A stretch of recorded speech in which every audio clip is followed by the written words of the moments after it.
Oh, thank you so much for having me. It's really an honor to be able to share with you all. Um, so yes, I work in the Kentucky Department of Ed. I spent many years in Jefferson County Public Schools, and a lot of my this is very important topic, both personally and professionally in my various roles in the educational system, and realizing how a lot of the things that we do at every level is very uninformed when we think about the trauma lens. So really happy to share with you all. And um, my colleague Michelle Nichols, we're both considered the persistence of graduation kind of consultants, and we know understanding trauma and taking a trauma informed approach is really critical in helping our kids not just get through and thrive in during schooling, but across the lifespan. And I think, um, you know, many of us have kind of not received some of the information around helping to understand some of the own things that we carry, and obviously it impacts everything in terms of what we do, how we relate, and things like that. So um, this is kind of our roadmap for today. I will say that uh, when I was with the Arts Council, I believe we were able to do a 3 or 4 hour session, and actually a whole trauma informed practices is really 3 days. So Samuel asked for a crash course, and so this is definitely I will apologize at the outset for um, this being, I do kind of move fast, but you'll have the PowerPoint available, and as well as some handouts that I will be sharing. And hopefully my dog will stop drinking in a moment. um, so yes, and when you see those toolbars those tools, those are kind of just noting where some of the strategies and supports to kind of consider as we move through. So just as we talk about this topic, we are all living in a kind of a lake of trauma, and hope to explain a little more of what I mean when I say that. So even so there are things that if we were in person, I would be sharing with you, like some videos that can kind of bring some feelings to the surface. That's not really responsible to do in a virtual setting. So I won't be doing that, but still, you may experience some things, some feelings, or have some responses, which is totally normal, especially if, you know, yeah.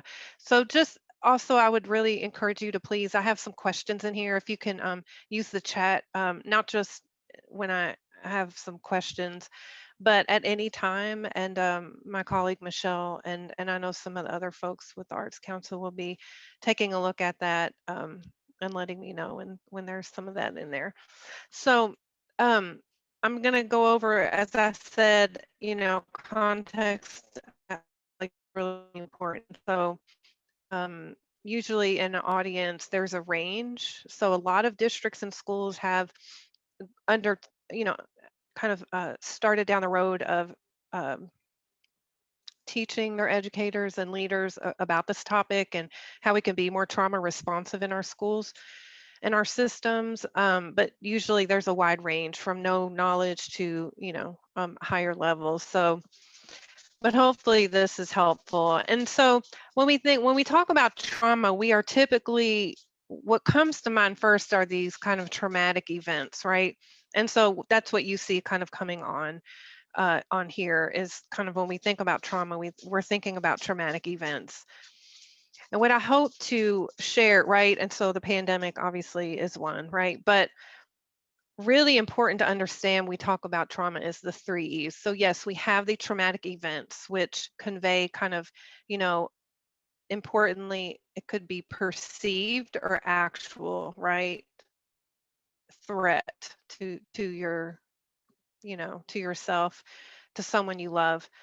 But really importantly, we all, because we're unique, we're individuals, we definitely share a lot of commonalities, but we experience events in different ways, and so it's very unique. And then, depending on how we experience the event, we have effects of that, right? So the effects are very long lasting, often, and they impact us in all of the domains of what it means to be human. And what I think, is really critical when we talk about collective trauma or intergenerational trauma, is that often the effects of the original event lead to more traumatic events, right? So, I mean, we can think about the pandemic, right? That's a definitely a traumatic event that's global in nature. We're experiencing different. So if I'm the, CEO of Amazon, I'm having a very different experience than, if I'm, struggling to and was already struggling to put food on the table for my children. And so I think, and really the three E's are important to keep in mind when we're talking about it. And there are various types of trauma exposure. So, for example, if you had a car accident, right? I mean, if you've had a really bad car accident, you never drive the same. And so even that one limited event, right, has long-term implications. But then there's chronic, multiple events. But what I think so many of our kids and a lot of us have actually experienced is this ongoing interpersonal trauma, right? It happens, we can also call complex trauma developmental trauma, because it really, as you're developing, as a human being, you're the wiring, the networks are wired in your brain, and you're just developing your sense of self as we go through the formative stages of development from birth through 8. Um, when you grow up in environments where it's very confusing, there's, the folks that are uh, supposed to be protecting you or taking care of you, often because of the effects of the trauma they've experienced, that doesn't happen.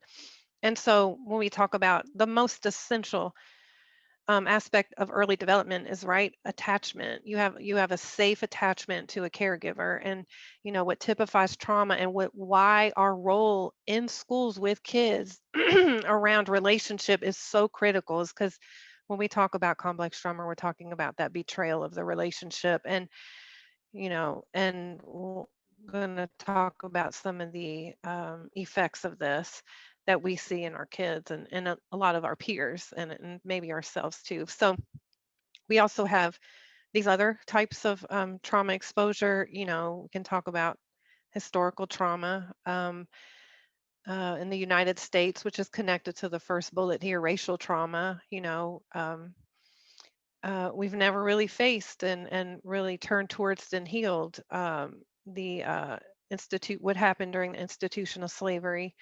Um, and so we see, I think, honestly, to be honest, I definitely think that during this pandemic too, you know, because we lead such busy lives, and it's kind of forced everyone to slow down and kind of be in isolation. A lot of the things that we've been pushing down have really bubbled to the surface.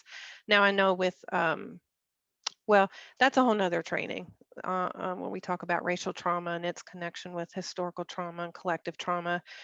So I'm gonna have to um, just be mindful of all the other content to share. But you know, um, regardless of the type of trauma we're talking about, I think it's so critical to really reflect on how it's, trauma when you experience, it's what's happening inside of us. So it often makes us pull into a bubble, right, to withdraw, and it's a very intelligent response to what's happening, to deal with overwhelm and things like that. But ultimately it creates a sense of disconnection, often from even our own bodies, from others, from the world. And so again, I'll reiterate over and over, our power is in connection, our power of the healing, but arts is very healing in and of itself, but it's that connection. And you'll see sometimes books that I'll refer to that I think are really uh, provide some important information on the science of trauma. And if you're interested in going deeper than this, but I really like this definition and thinking about anything that's too overwhelming. It's too much. And we're left with a sense of not feeling safe. It's basically this feeling of being unsafe inside of the world, inside of our own skin. Um, I think and this is probably the most simple kind of way to think about it, which is trauma is what happens inside of us, right? So even thinking about it in a more broad sense, any time like our authentic response to something happening in the present is restricted, which happens both intentionally and unintentionally, that is itself a form of trauma. So, thinking about it even more broadly, you can see how even in the process of socialization, for example, within our culture, it's so pervasive, and I'll explain that in one moment as an example. But it impacts every aspect of us throughout our entire lives.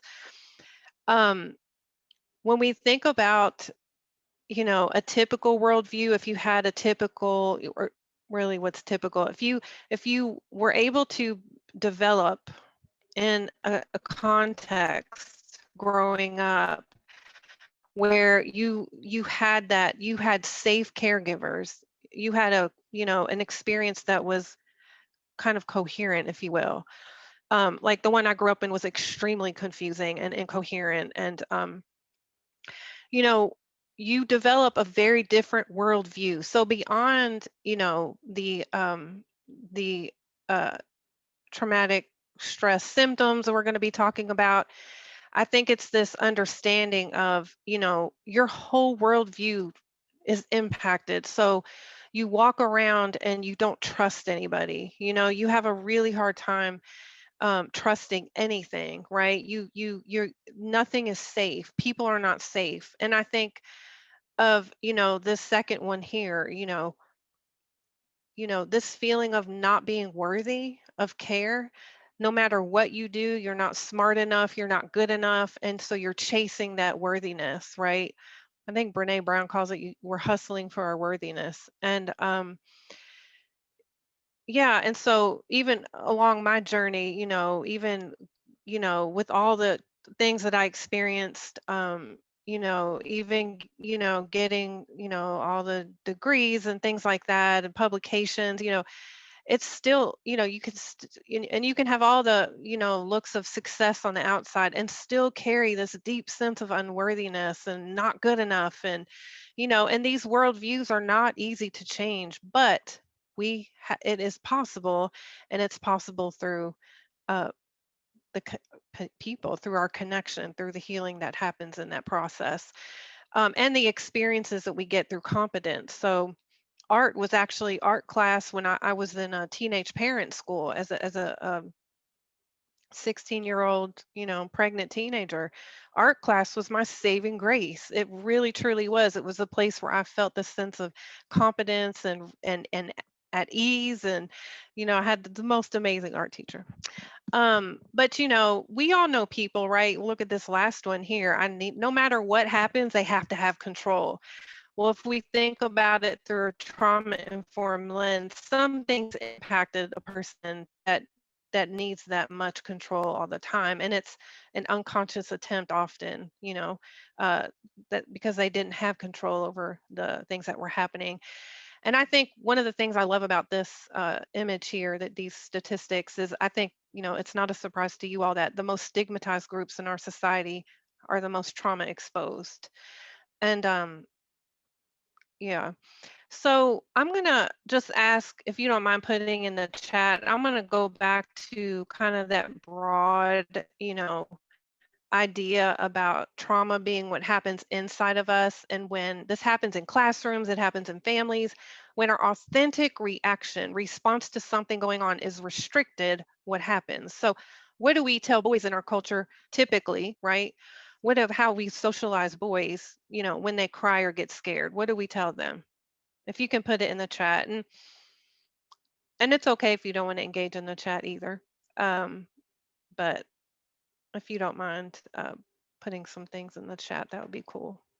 We see man up and suck it up. Mm-hmm. Absolutely.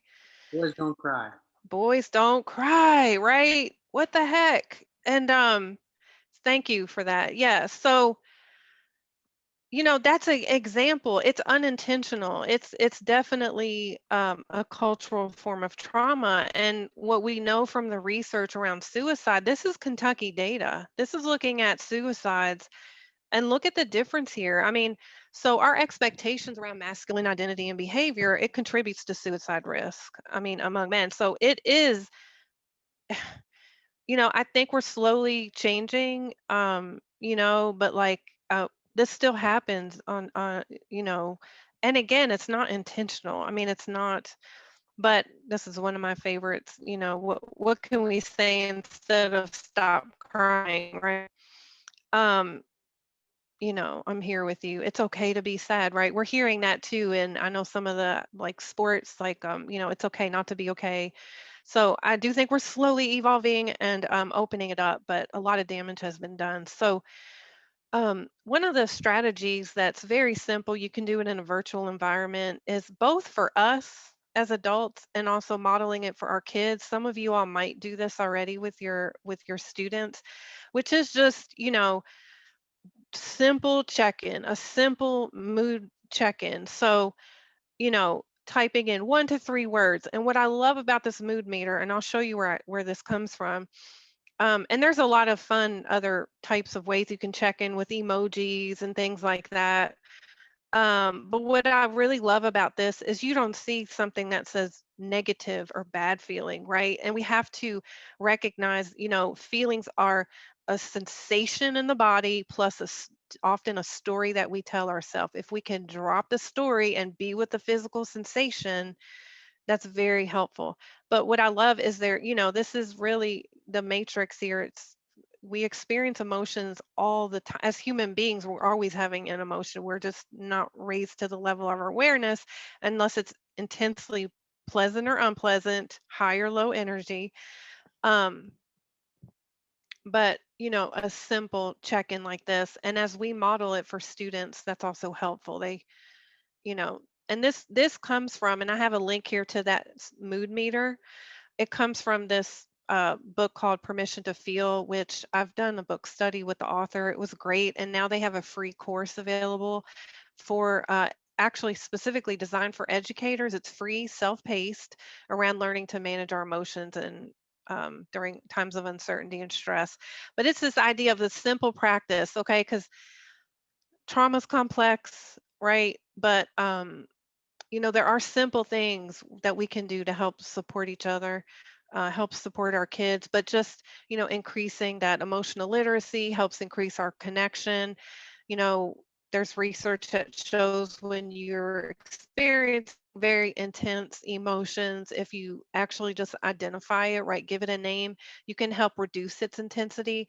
And I love this kind of, you have to feel it to heal it, because we're so often running from the feelings, distracting ourselves. It's like turning towards the feelings, and that's how they transform. It's not from pushing them away. Now, um, sometimes it is important, if the intensity is such and it's so overwhelming. Um, but in generally speaking, it's really, really powerful. Uh, Powerful method of transformation is feeling it fully, welcoming it, snuggling up with the feelings as unpleasant as they can be, or low energy as they can be. All right.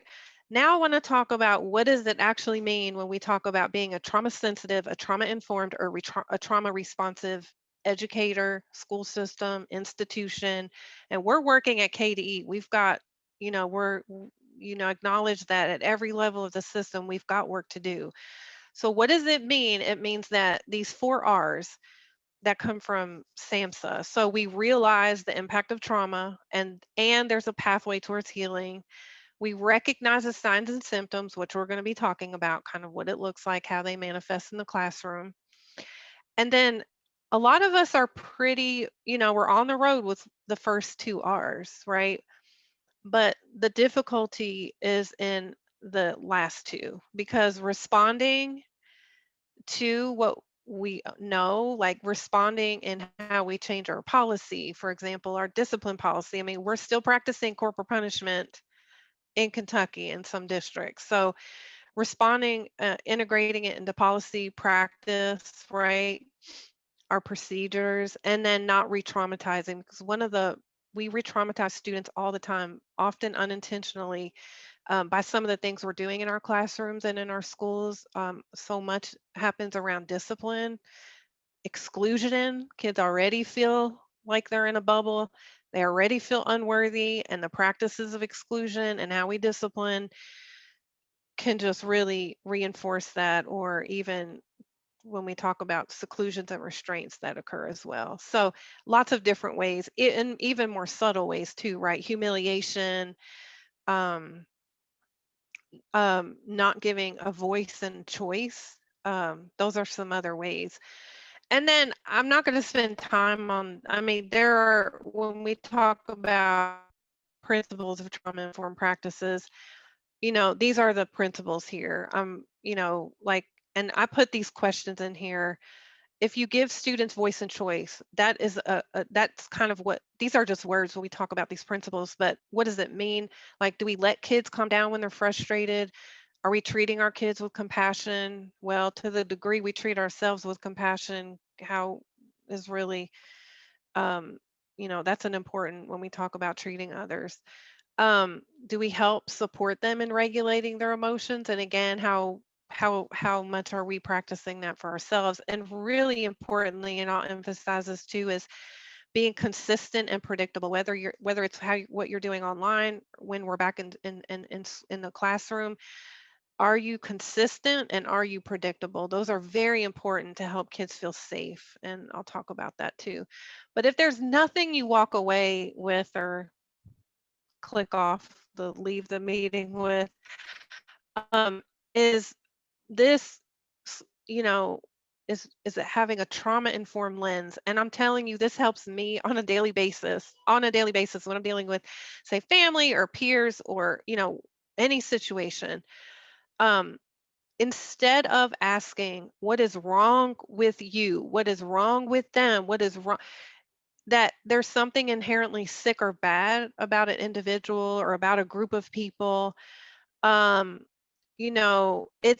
it's shifting to asking, what's happened or what is happening. You are being injured or impacted, or you have been injured or impacted in some way that is causing this behavior. And then importantly, what is strong with you? Everyone has strengths, and that's some very that's so important. And again, I see it in a lot in the arts, is how beautifully the arts can really nourish that sense of the strength, the resilience, the creativity. If students struggle in the academic piece, what the arts can, well, there's so many dynamics and ways art facilitates healing. But I think this is one of them, because if we're so in systems that are so hyper focused on performance, in terms of academic achievement, the other things are, I mean, well, that needs to shift. So, but I think, we've got some ways to go. But I'll say we're on the road. So what is our role, is whether it's in the virtual space, which I know is very difficult, or in the in-person space, our role is not treating the trauma symptoms. We're going to talk about what those are. But it's our role is creating that environment where people and our kids feel safe, cared for, normal, and empowered, because we're also walking around often with this worldview of like nobody I'm the only one that's this way, or these distorted negative thoughts about who we are, how we are, but empowerment, right? And so I'll just ask you to briefly reflect, how do you create this sense of, caring climate, in the space that you have, and whether it's virtual, when you're in person, what are the things that you do? And it always goes back to us. We as adults we create weather in the environment. So our capacity to regulate our emotions, the approach that we take with ourselves, our own state, impacts this. We create it, right? And so we can, you know, we're showing genuine care. You all know as well as I do, kids know immediately if you're real or not, right? And then giving voice and choice. And I have a link down here about how you can promote student agency in the learning environment, and in the learning environment, which is worth the read. It's a short read. Um, and I don't know if any of you all have heard this, but this idea of we have to Maslow first and then before we bloom. There's an interesting study that came out about, right, we have these basic needs. And I didn't realize till recently that Maslow actually had three additional things in the hierarchy, and one was aesthetics. So I thought that was really, really neat. But just this idea, again, it's common sense, right? But unfortunately, um, common sense isn't common when we think about how some of our systems operate. Um, and so, yeah, so we have to support, the foundation, obviously, which unfortunately a lot of our kids don't have, is the things down here: rest, warmth, water, food. And we have like family resource coordinators who really support that. But for example, punishing kids who fall asleep in class, that's an example of could possibly re-traumatize kids. If they're sleeping, there's a reason. We don't know what kids are going through at nighttime. A lot of unbelievable, unfathomable things. Um, so when we talk about, again, if you can keep in mind these three aspects of what it means to be trauma responsive, like in your practice, is that you're creating this safe environment, which if you're being consistent, predictable, and caring, that's creating that safe container. Connection, right? Healing happens in connection. Do you have meaningful relations? Are you, and often it's, again, goes back to how we relate to our own selves. And then emotional regulation. Can you help support kids in regulating their emotions? One thing, as we just went over, is the simple, opening up the conversations about emotions and identifying feelings and being with kids as they're feeling it. Supporting, a sense of rootedness. Bringing, if kids get activated, bringing them back to, where they are in their, what are some things you can see in your environment? What are some things you can hear? So the senses are really important in both triggering, right, trauma reminders, but also in bringing and healing and supporting kids. And then your own emotional regulation. We all can do better and have work to do in that. And it's this idea that, instead of you telling kids like go take some deep breaths. No, we have to do it with them. A dysregulated nervous system needs a healthy, regulated system to support itself. And so that co-regulation, what a lot of kids don't get in the home, like that's so critical that we maintain that we support kids, we model it, we teach it, we do it with them, we show them how we're human and we need these practices as well. So when we do a mindful minute, we're practicing with, we're helping ourselves, we're helping kids. So and then, again, you all I'm sure you all know this really well, but I thought this was interesting. This woman teaches classes around art therapy, and how rhythm, movement, sound, and imagery are so critical because it helps develop this equilibrium, or supports the equilibrium the way language-based methods cannot do. And so we're often trying to approach, for example, things in at the cognitive, the intellectual domain, and when we understand what I'll talk about in a moment, um, trauma stored in the body, that that's not enough. We're not going to get to it just with cognitive therapy, for example, alone. So I'm just curious if there's anything you all want to share about how you have found art to support students that have or are experiencing trauma. It could be in the virtual environment or in person. I'm really curious if you've in what ways you found that, if you found it, or it could be in your own experience. I'll just invite you to the chat, and I'm seeing some responses. I was just having the question much more broad to you know, um, yeah.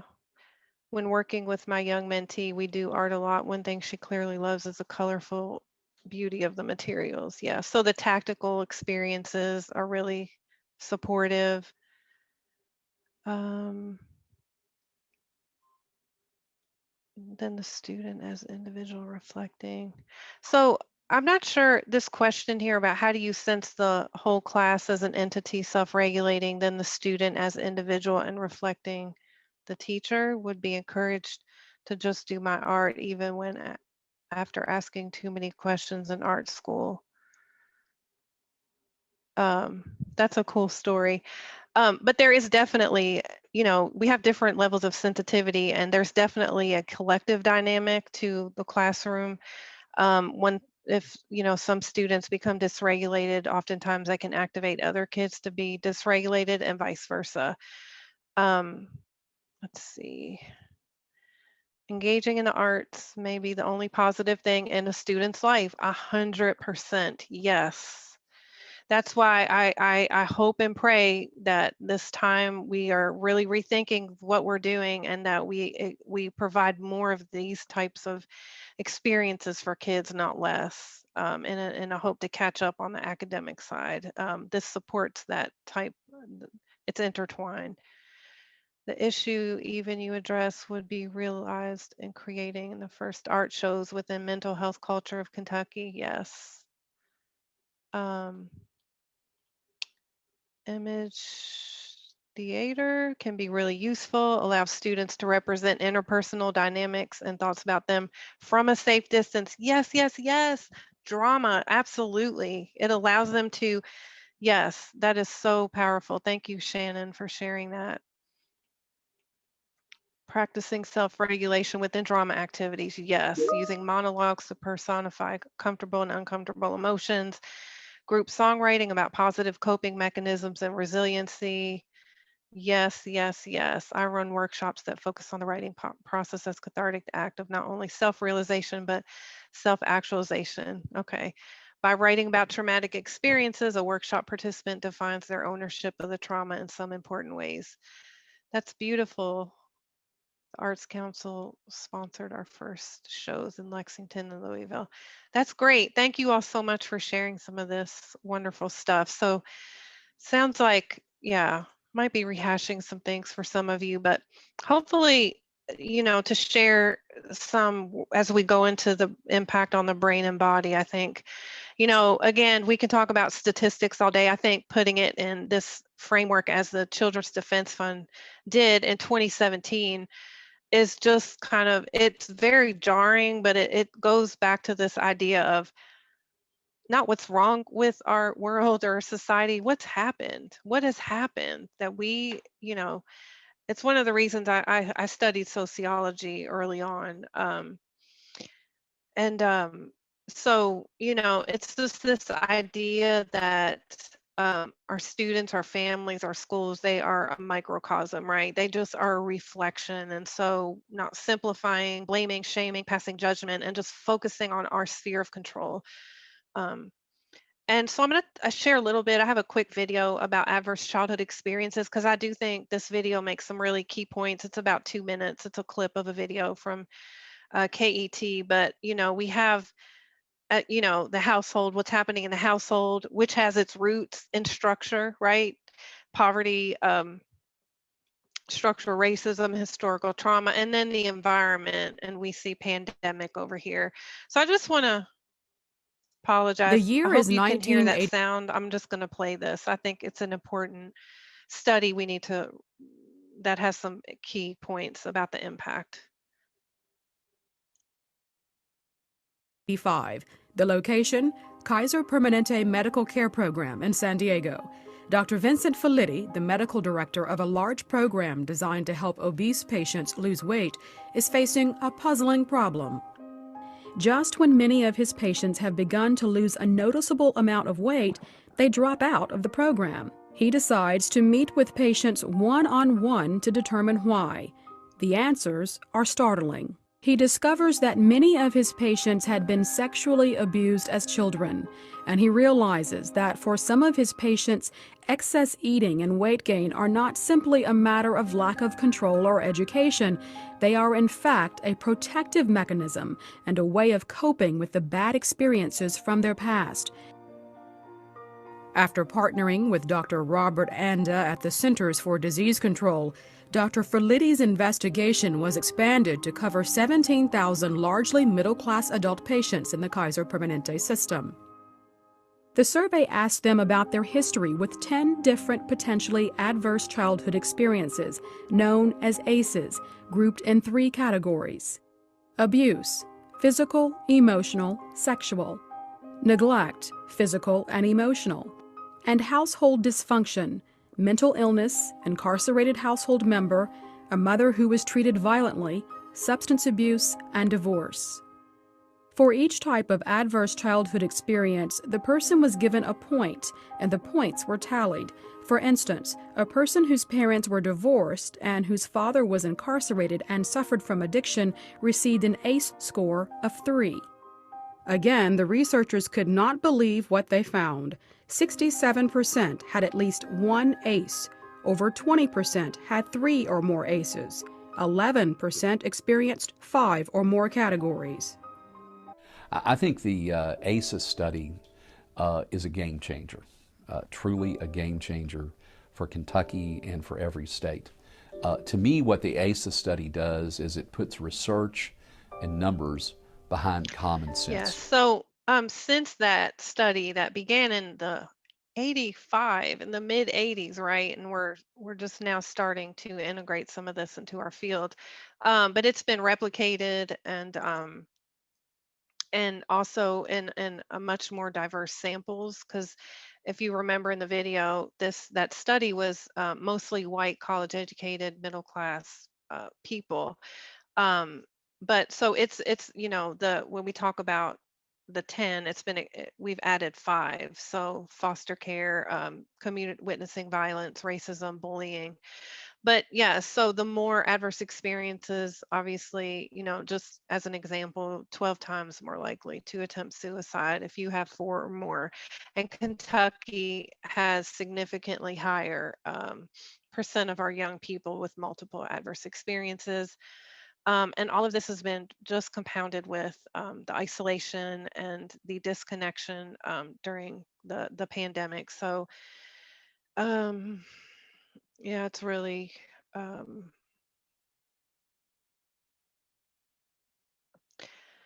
yeah. I hope that this is you know, the good that comes out of this is a really deep reflection on what we're doing, why we're doing it, and how we can do things better in so many different ways within our systems. Um, because the traumatic stress was already there and it's just compounded. So the other thing that this study did that I think is really important, they've added the last 2 here to kind of look at even deeper roots of these experiences. As I mentioned with the 3 E's, those create more traumatic events. But how these traumatic experiences impact the life people during their lifespan. So it disrupts your neurodevelopment, right? The ways that the wires are crossing and firing in the brain, which impedes, right? Both social, emotional, and cognitive impairment. All of those are intertwined. But then we develop behaviors, right, to help cope with the pain, and it leads to disease, disability, problems and onto early death. And so I think, again, when we talk about trauma, it's a process. It's a process that is living in our systems versus an event.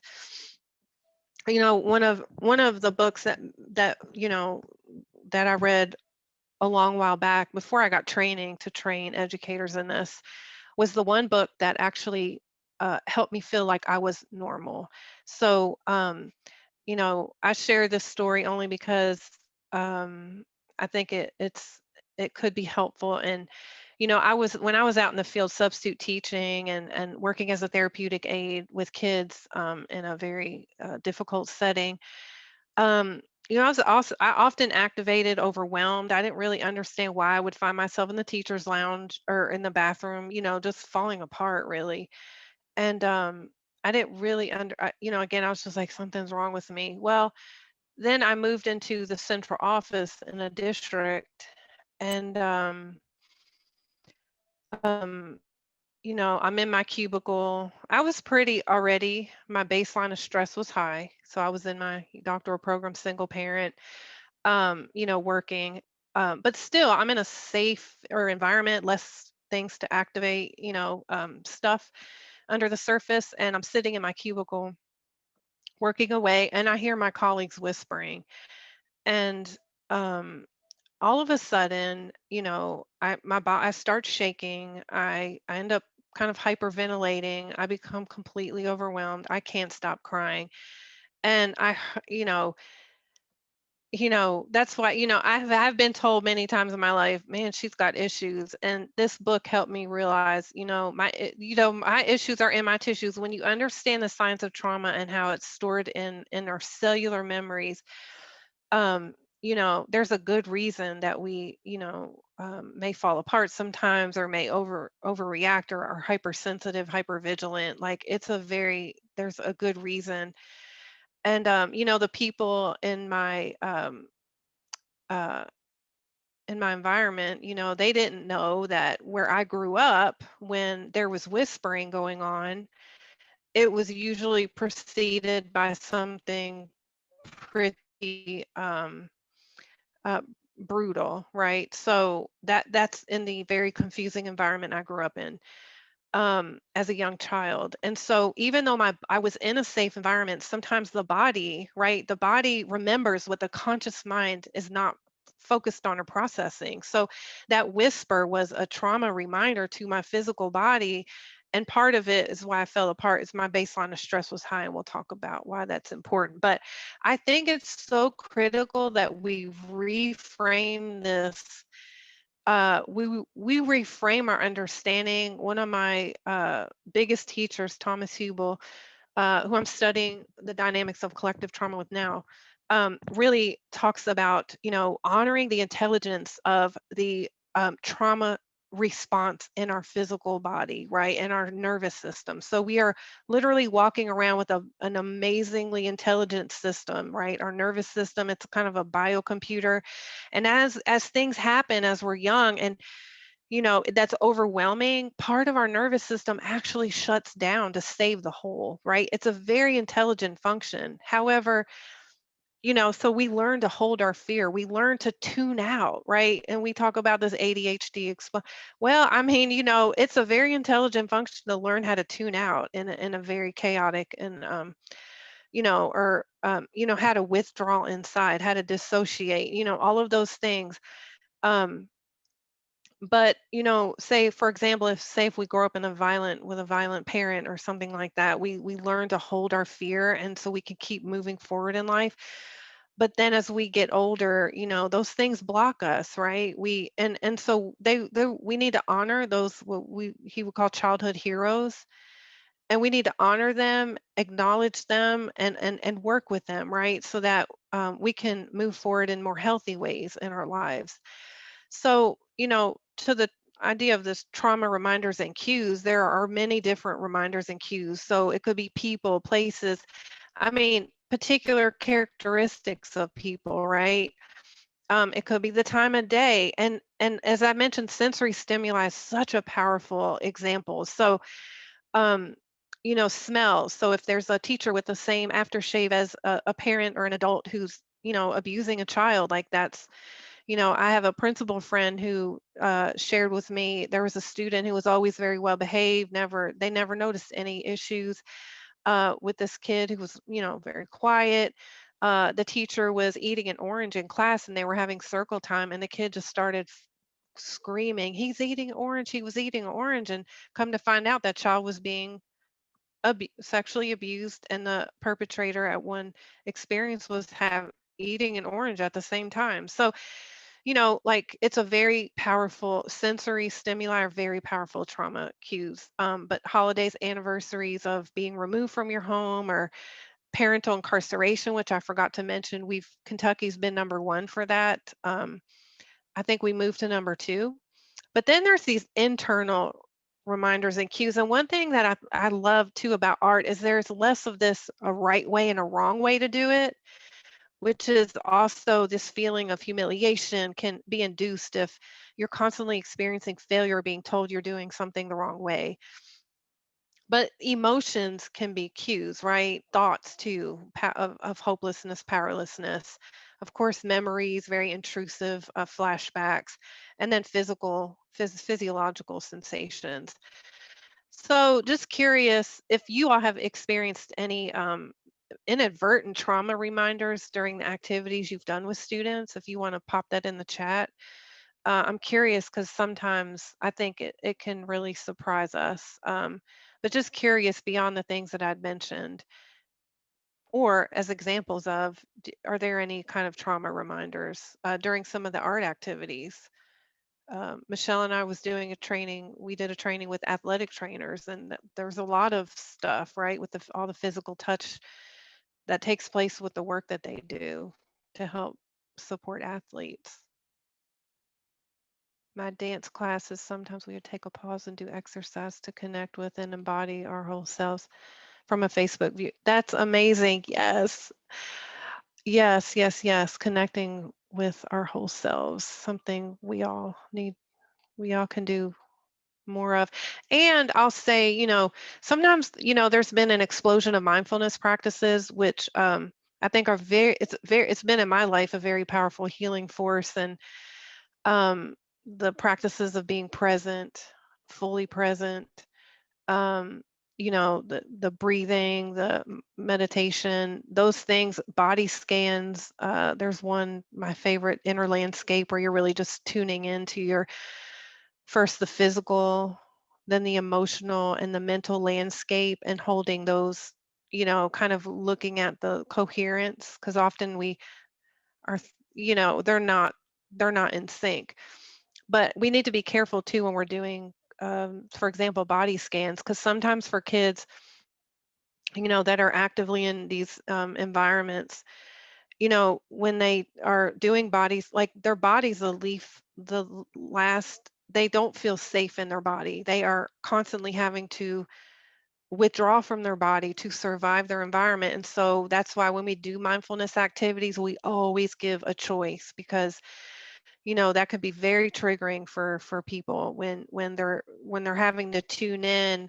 And that's another thing, it's like honoring that, for example, when you do this with yourself or with and there's an experience of numbness, that we honor that we don't try to push past that we honor that intelligent function that's there. It's supporting it's a regulation function that we don't need to push past. We need to honor it and be with it.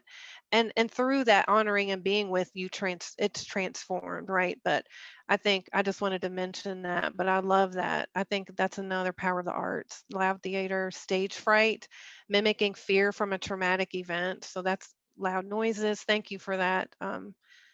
Haley, teaching conflict resolution. I was surprised when the teachers told me that in the short term, right after the workshops, kids would sometimes react with physical or verbal violence. In retrospect, I think it was a trauma trigger for some kids, because discussing conflict generated negative memories. That's a really good reflection, George.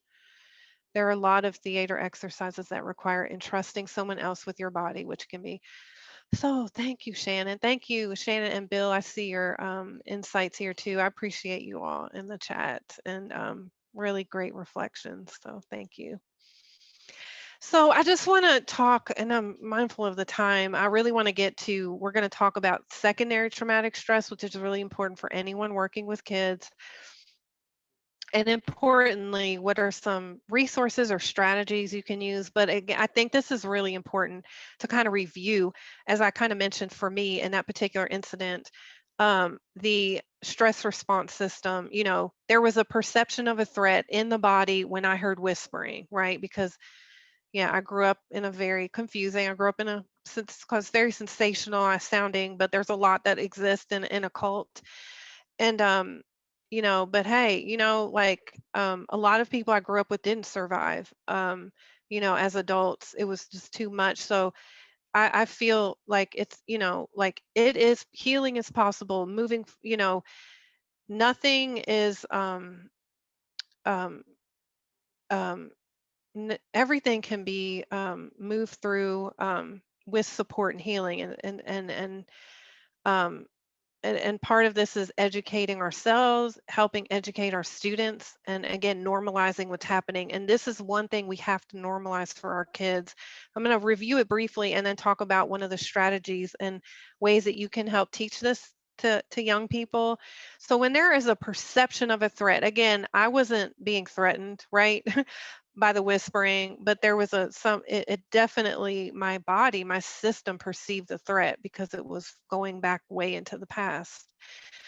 The amygdala, the alarm center, is activated. And again, this is a very intelligent response that we've developed over eons, right? So that's where we talk about fight, flight, freeze. And then somebody's added one that says please, right? Some of the pleasing behaviors is kind of, but anyway, we're talking about this stress response system, this body going into the self-protection mode. What then happens is the hippocampus becomes disorganized. It's kind of the filing center of the brain.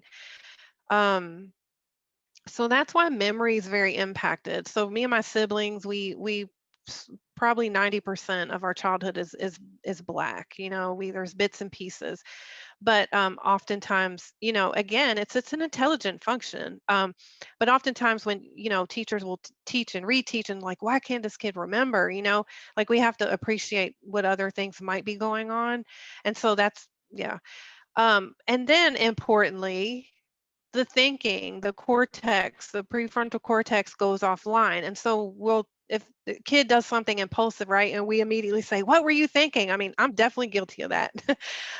With my own, that capacity to think at that moment when that stress response system is activated, it's literally not online. It's not, they don't have the access to that. And for so many of our kids, that alarm does not turn off.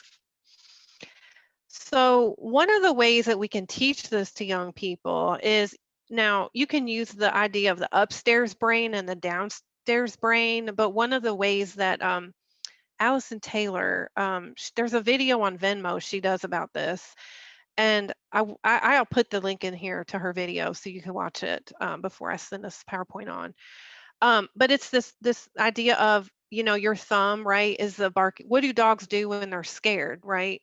What do? They bark, right? So that alarm's going off. So when you're growing up in difficult environments, that alarm center, like it gets a lot of exercise. Well, if we think about the cortex, the prefrontal cortex, we can talk about that as the wise owl. So when some things there's a perception of a threat, that dog is barking, the wise owl flies away. That capacity is not.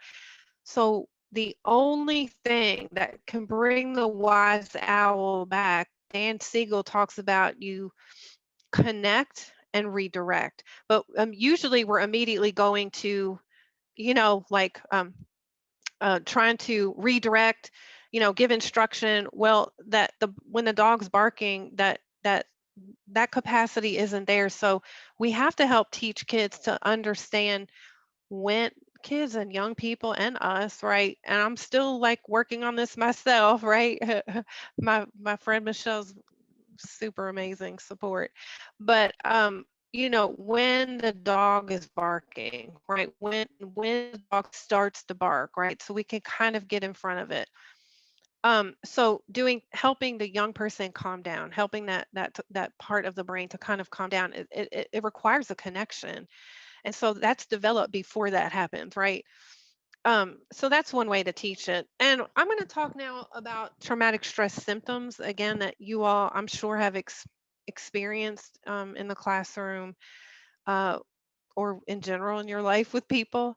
So again, these are conscious and often unconscious attempts to counteract feelings of helplessness, right? So we can talk about the withdrawal, the depression, the pleasing, perfectionism, the anxiety, and then the more under controlled, right? You just the acting out, the reactivity, the overwhelm, the risk taking. So I really love the way Thomas Hubel talks about this, because it's really interesting to look at how, at the individual level, how it looks like in society. If you look at the two impacts of navigating overwhelm, there's that numbness, right? I cannot feel. So, what it looks like in our society, something I've always struggled to understand, is indifference or apathy, right? The other thing is hyperreactivity. You feel intense stress, and that often looks like in our world's violence, right? So I really love the simplicity of thinking about this. And there's gradients, right? And all of it. And then understanding, when we talk about traumatic stress, obviously, like, there's an interesting TED talk I have a link to here about a positive take on stress, which was really interesting to me. But there are positive, like, say you're riding a roller coaster and you feel that stress, like, but it's part of healthy development, right? The stress that helps you, like, get something done, that's positive, I guess you could name it, right? Then tolerable, right? It could be a breakup or something like that. But when you have something to buffer that, like healthy relationship support, that's tolerable. But toxic stress is what so many of our kids and educators and adults and leaders, are experiencing. And especially during this pandemic, so many people, this strong, frequent adversity, and you couple it with isolation, and again, all that shadow materials raised to the surface, because, like, we're not out here busy, busy, busy running around, like, we're kind of forced to it's given space for things to come up. And a lot of folks have, that have been on the road to sobriety, have relapsed. We had a really interesting Kentucky Teacher of the Year, in the Courier Journal, in December, came out with her story about struggling with alcoholism as she was doing all the activities that won her Teacher of the Year, and how the pandemic and what happened during that time, led to relapse, and she's actually left the state. So, you know, um, yeah, it's just real. And so I'm not going to spend too much time. Like, I want to get to the secondary trauma. I have another video, and I want to get to some what are some resources and supports. I think what you all are doing itself is a huge resource and support, and just the activities you do with your kids, like, it's huge. But just to also think, when you look at these signs and symptoms of traumatic stress, think about your own, right? What are your own experience? And when obviously, a lot of us ruminate, right? Or have dreams, or, experience anger. So it's not necessarily, if you experience anger, that's a symptom of traumatic stress. You really want to look at the aggregation of these signs and symptoms, and um, how it disrupts your daily functioning, your relationships, your ability to feel joy. Are you doing things that could get you in trouble with the law? Like, you really want to look at this aggregation of signs and symptoms.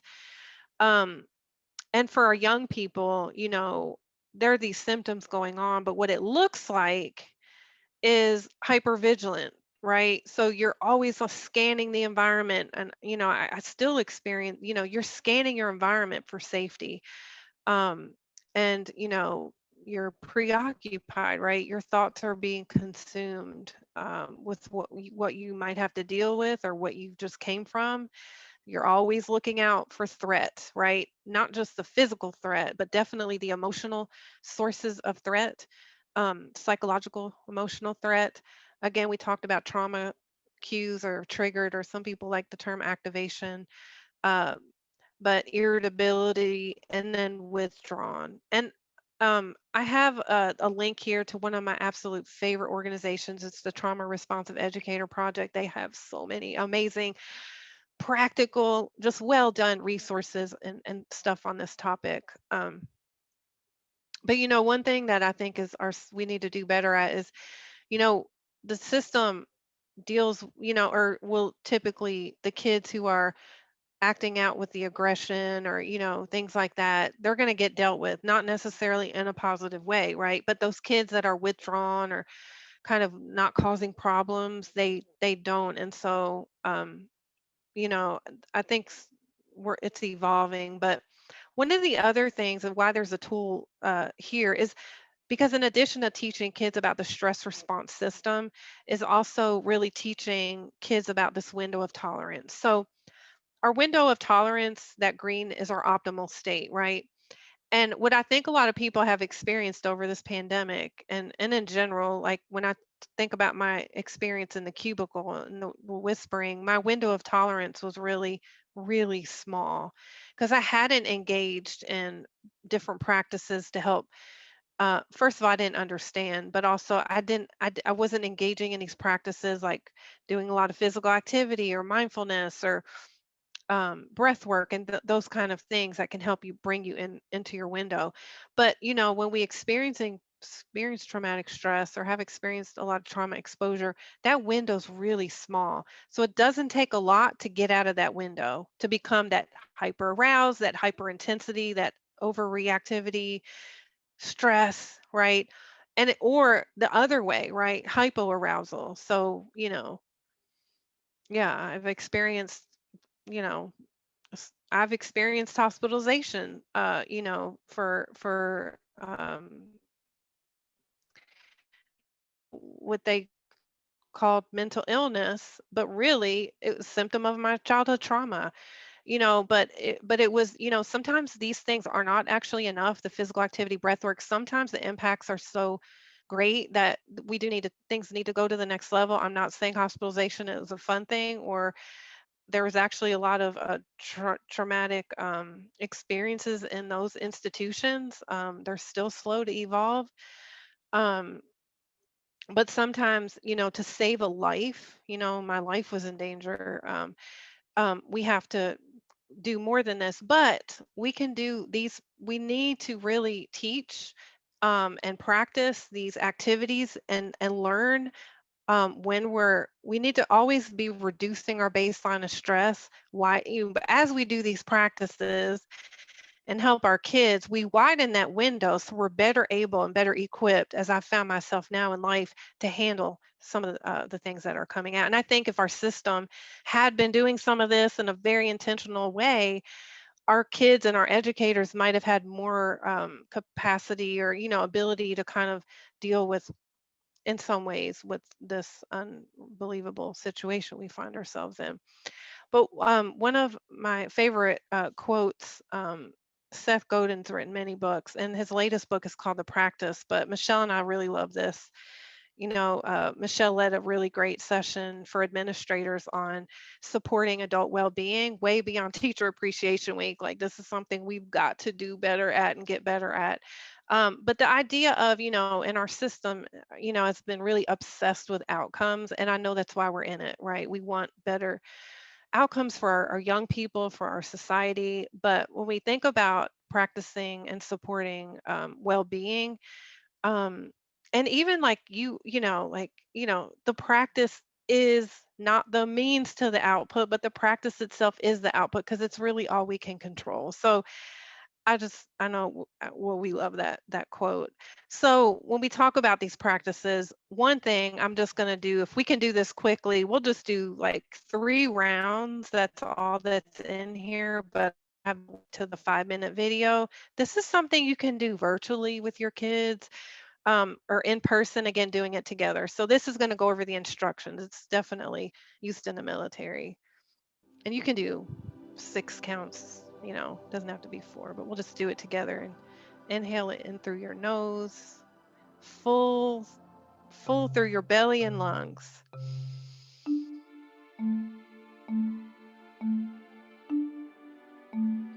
And exhale out of your mouth.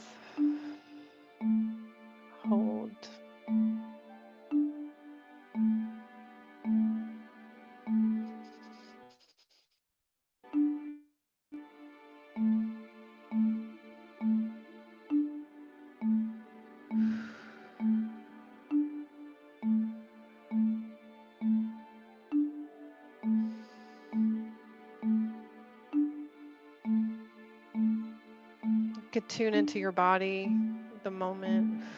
And this will stop abruptly here. Yeah. So very simple, very, very simple practices.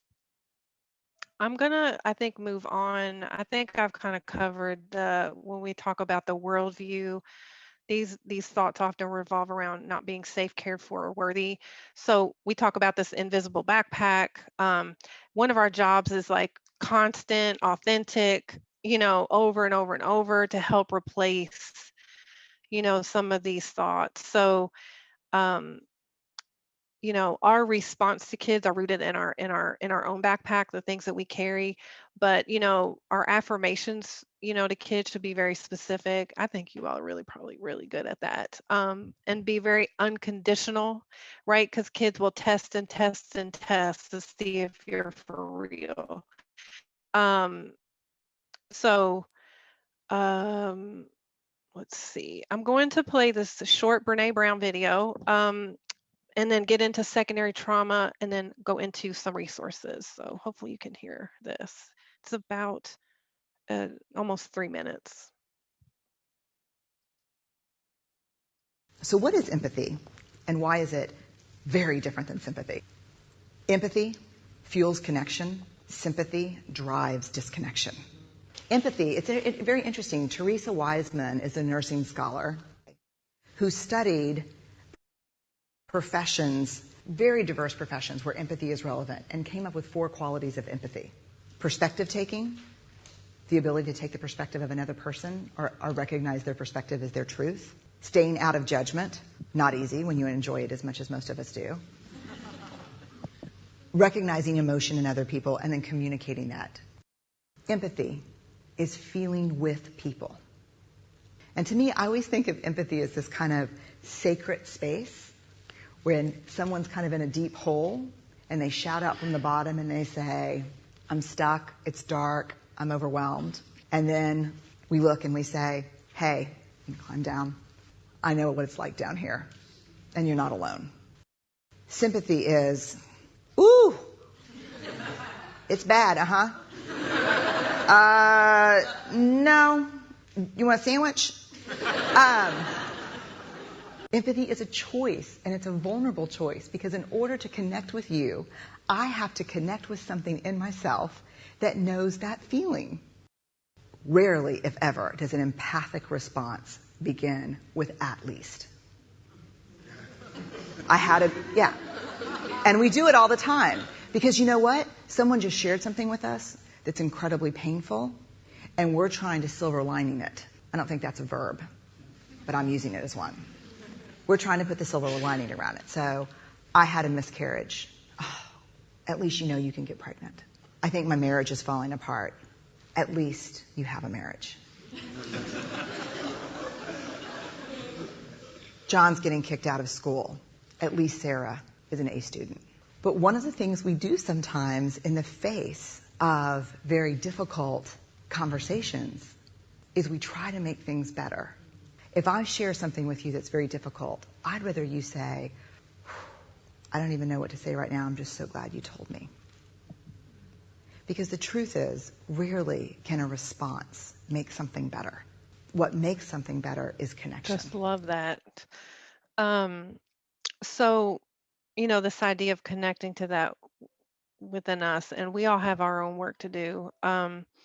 But just, I'm going to quickly go over secondary stress, because I really want to get to some resources and approaches beyond some of the few things that I've shared. But this idea of we have to put our mask on. It's true, right? I mean, that's clearly true. But this is, during a crisis situation. And so I think when we talk about well-being of adults, this should be happening in an ongoing manner. This is used for when a plane's going down. I mean, obviously the premise is true. We have, in order to be able to support others, we have to be caring for ourselves. But we've had a crisis in our field for a long time, and we have some data now that demonstrates before COVID, the emotional well-being of adults in Kentucky as a result of their work in education. I think I have a link to that here in this slide, or I will drop it in there. It's called the Impact Kentucky data. So check it out for your school if you're interested in that. But, in this situation, the plane's going down, the mask drops down, right? Because as we talked about, when there's a threat, that alarm's going off. You're not thinking what to do. And our system has pretty much failed at every level to actually make this a priority, and giving attention to this need for adults to support each other. And I'm guessing some of you all have been experiencing some of the stress, around virtual learning dynamics, not having boundaries, is, concern for your kids' safety. We've had lots of kids, that are not can't locate, and just the exhaustion that comes with it. And so, um, there are two things that come with the helping profession. Any helping profession, you have that the good stuff that comes, and then the bad stuff, or the difficult stuff, called Charles Figley calls it the cost of caring. And so compassion fatigue, I'm going to quickly just talk about. It's that erosion that takes place over time when we don't refuel and regenerate. So burnout is kind of feeling powerless and inefficient, which creates a sense of overwhelm. But burnout often travels with secondary trauma, but it is different in nature. It's your own beliefs and worldview is being altered by being repeatedly exposed to traumatic material. So you're burned out, you can't give anymore, but also if you're experiencing secondary trauma, one of the symptoms will be you're kind of preoccupied, right, with the stories of your kids, or say exploitation in general. And so, I'm just going to point out here, if you're working in a classroom, you're exposed to suffering. There's no doubt about it. If you have your own unresolved trauma history, your own person that you haven't resolved, that's also a risk factor.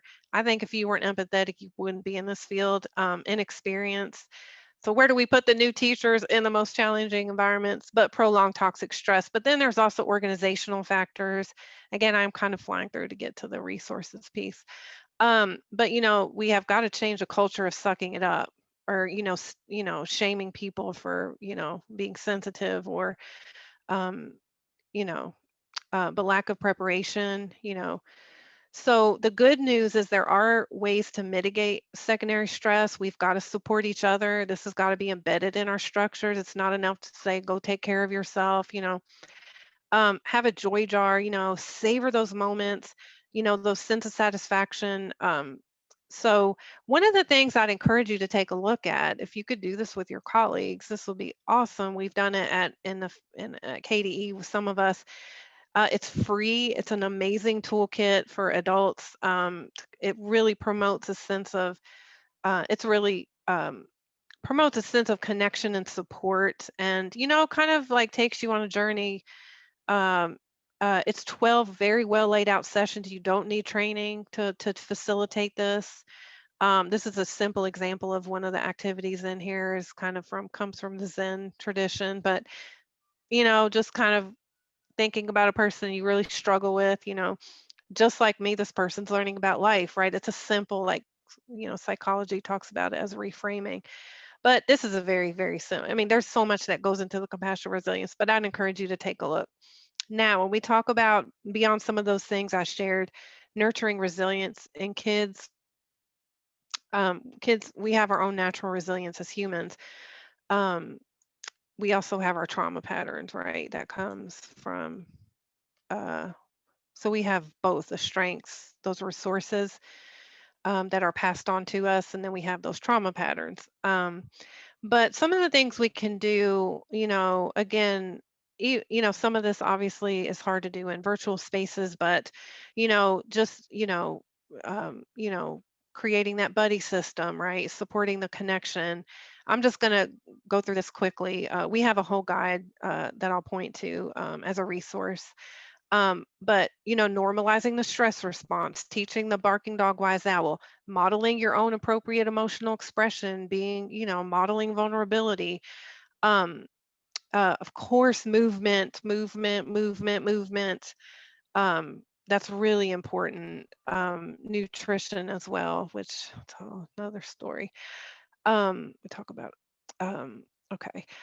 Um, Competence. Again, this is what I love about art, is, is it's just, it's you don't want to make anything high stakes, right? That just adds to the pressure. You want to do small chunks, right?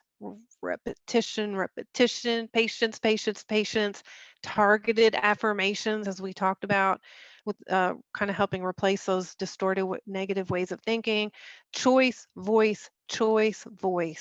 And of course, flexibility. I think y'all are the masters at that. And then self-regulation for ourselves and also helping kids with this. So it could be having the mindful minute. Regular breaks are really important. Social and emotional literacy.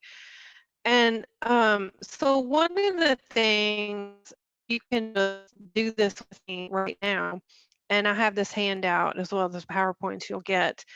This comes from the Center on Trauma and Children, is helping a child slow down, orient, and self-check. As I mentioned, bringing the senses back to being in the room, right? But we can do this. You can do this right now. Just think about right now in this moment, how much stress are you feeling on a scale of 1 to 10? If 1 is low and 10 is high, just give yourself a number. And then, how well are you managing your level of stress, right? A 10 being amazing, a 1 being not very good, right? So it's this idea of remembering, right? It's this self-check, right? The thermometer. And then it's for when you work with a young person on this kind of, it's like helping to reinforce that they have resources and they have resiliency. And also sometimes life is too overwhelming and we have to connect them to supports that they need, professional supports.